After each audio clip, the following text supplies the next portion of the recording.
Hi friends, welcome to Ramesh kitchen. ఈరోజు నేను చేయబోయే రెసిపీ ఇన్స్టెంట్ దోశ రెసిపీ.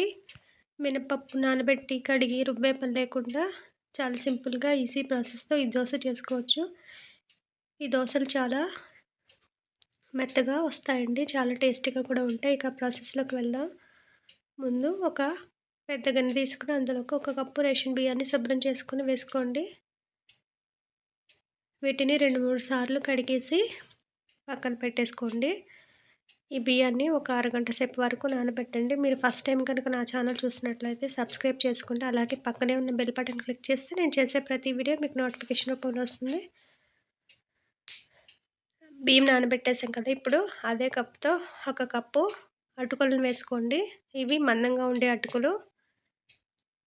అటుకుల్లోకి సరిపడా నీళ్ళు పోసి 2-3 సార్లు కడిగేసి నానబెట్టి పక్కన పెట్టుకోండి. బియ్యము అటుకులు నానిపోయాయి కదా, ఇప్పుడు ఒక మిక్సీ జార్ తీసుకుని అందులో కొంచెం అటుకులు నానబెట్టిన బియ్యాన్ని వేసుకోండి. అందులోకి ఒక 2 స్పూన్ల పెరుగును కూడా వేసుకోండి.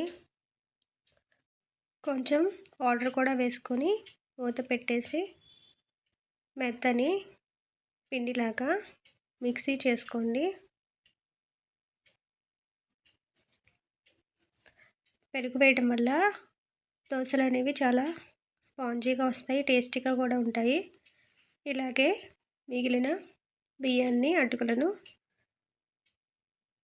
పెరుగు వేసి కొద్దిగా వాటర్ వేసి మెత్తగా గ్రైండ్ చేసుకోండి. ఇలా గ్రైండ్ చేసుకున్న పిండి మొత్తాన్ని వేరొక గిన్నెలోకి వేసుకోండి. అందులోకి రుచికి సరిపడా సాల్ట్ వేసుకోండి. చిటికెడు వంట సోడా కూడా వేసుకోండి.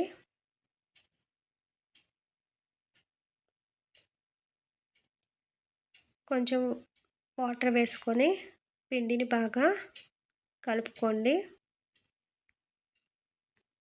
ఈ కన్సిస్టెన్సీ వస్తే దోశలు అనేవి పర్ఫెక్ట్గా వేసుకోవచ్చు.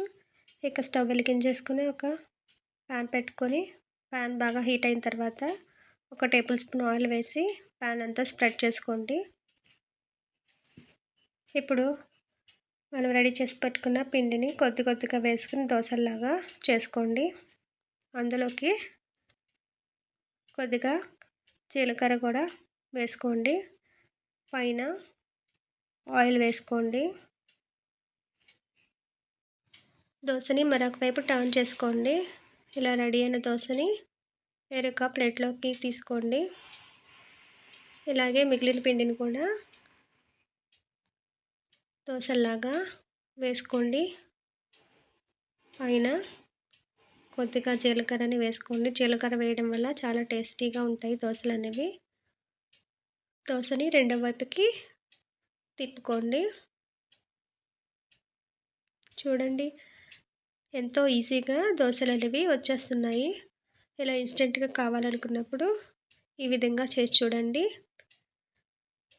చాలా టేస్టీగా ఉంటాయి. వేరొక వైపు తిప్పుకోండి.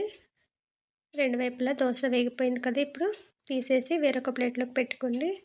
ఇలా మిగిలిన పిండి మొత్తాన్ని కొద్ది కొద్దిగా పెనంలోకి వేసుకుంటూ దోశలు రెడీ చేసుకోండి. ఇలా మినపప్పుతో పని లేకుండా దోశలు అనేవి రెడీ అయిపోయాయి. దీన్ని మీకు కావాల్సిన చట్నీతో కానీ లేదా ఆవకాయతో కానీ సర్వ్ చేసుకోండి. వీడియో నచ్చితే లైక్ చేయండి. Thanks for watching.